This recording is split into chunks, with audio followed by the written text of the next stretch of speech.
The UFC 294 is happening this weekend. Khamzat Chimaev versus Kamaru Usman. Alexander Volkanovski versus Islam Makhachev. I'm not interested in it. I don't know what it is. I don't know what has happened to me this week. No matter how much stories get circulated around social media regarding knee injuries, John Jones is a rat for not accepting short notice fights. Volkanovski is only doing it for money. Legacy versus money. I'm not feeling it. I'm going to get into all these little intricacies and why I think this is a dull card and why I think that this will not live up to the hype that we had in the last big pay-per-view card with Israel Adesanya and Sean Strickland. There just seems to be a different vibe about it, and it also answers a bunch of questions about who actually takes these fights in Abu Dhabi. So before I get into all that, if you could hit like and subscribe, I'd really appreciate that. Helps the channel grow. Lovely stuff. So yeah, listen, let's have a little conversation about it. I've pulled up some articles here, right? Islam Makhachev reveals money as the reason to why Alexander Volkanovski agreed to UFC 294. Okay. Khamzat Chimaev believes Kamaru Usman took short notice UFC 294 fight just to make money. Now this begs the question, and we see it here from Max Holloway. Why can't someone fight for legacy and money? Now that's a really good point to make. So we think about Charles Oliveira, who was getting the chance of a lifetime to redeem himself against Islam Makhachev, and he pulled out 12 days ago, 13 days ago, whatever that was. Now there's some conspiracies flying around about that, and as you know, I'm not one to shy away from any sort of conspiratorial ideas. It's not just me. Let's have a look at this guy. But he's not fighting in Abu Dhabi. As a fighter, you understand the game, right? The training is the hardest part. But the biggest fight of your life, the biggest rematch of your life, you get a cut 10 days before the fight in your eyebrow. Like, who are you training with, bro? I've been in the training room. I've seen it happen, right? Anthony Pettis, before his fight with Dustin Poirier, 1 week before, he got split open.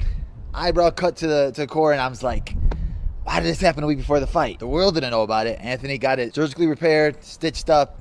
It opened up in the fight, but he still went in there and fought. To me, Charles never wanted to go to Abu Dhabi. He never wanted to fight in enemy territory, as he said. He wanted it where he wanted it. Do I say he did it purposely? Who knows? But he chose not to fight.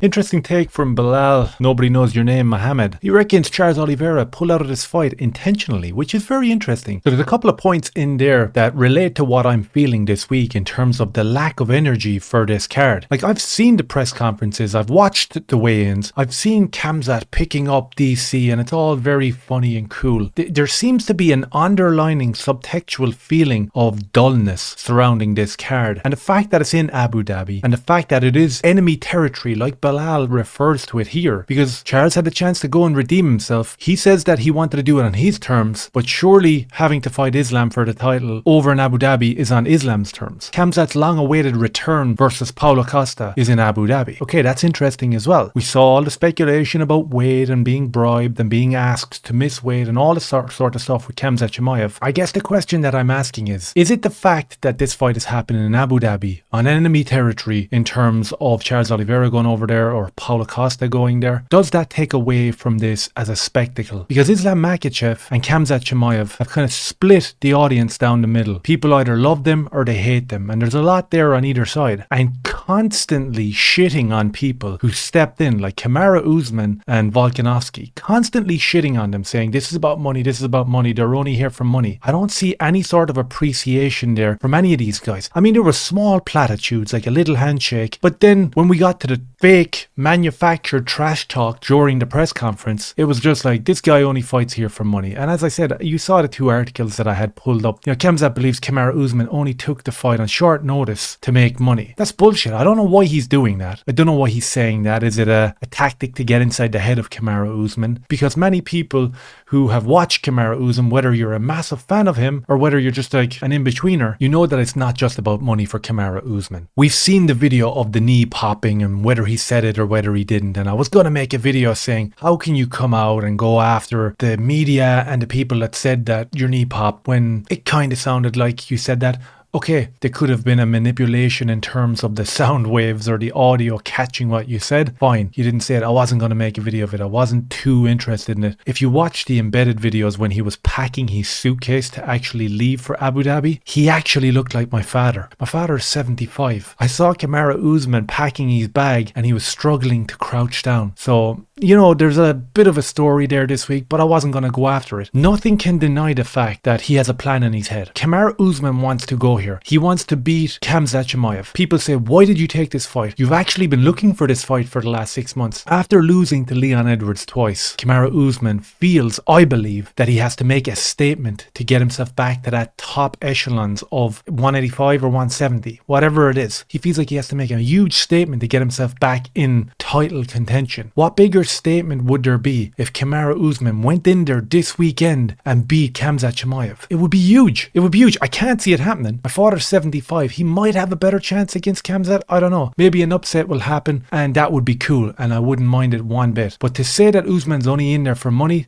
that's bullshit, man. It's a bullshit narrative, and in a really dull build-up to a fight card, this sort of stuff is just annoying because it opens up this conversation of legacy versus money. And as Max said, why can't you have both? And why can't we just give someone the benefit of the doubt? I don't think Usman needs the money to go out to Abu Dhabi and fight on 12 days notice. The dude is broke up, he can barely walk. He wants to go out there and beat this guy, make a statement to the world, whether it's 185 or 170, and hopefully get some sort of shot at a title. He wants to regain it so bad, and fair play to him, that passion and that energy to actually recapture the heights of your career, that has to be commended. Alexander Volkanovski, on the other hand, we don't know the motives behind him getting out there on 12 days notice. I can imagine, and this is only my opinion, that he thinks that he won that last fight with Islam. It was a razor thin decision. A lot of people in the industry, a lot of people in the MMA community thought that he won that fight. I watched it recently. I think it was razor thin, but I think that he did enough. I don't know whether that was just bias because I wanted him to win, but I feel that he went out there and took this fight on 12 days notice because he felt the strength of Islam Makhachev. He felt what it was like to land and hurt him, and he dropped him. And after he dropped him, he stacked up over him and started going to work. And I think that he believes that he can do that again. I think that he believes that he possesses the power to really hurt him. I do not think it's hype talk, and I do not think it's lies when he answers the question, how is this fight going to go down? And he says that I'm going to end it in the first round. I'm not sure whether the cardio is there. We know that he's super fit. So I'm not sure that he's there in terms of 12 days notice, coming from like 180 pounds down to 155. I'm not sure whether it's going to hold up for 5 rounds. That might be the advantage to Islam Makhachev, but I think that he thinks that the power is there to go in there and end it quick. I believe 100% that in his mind,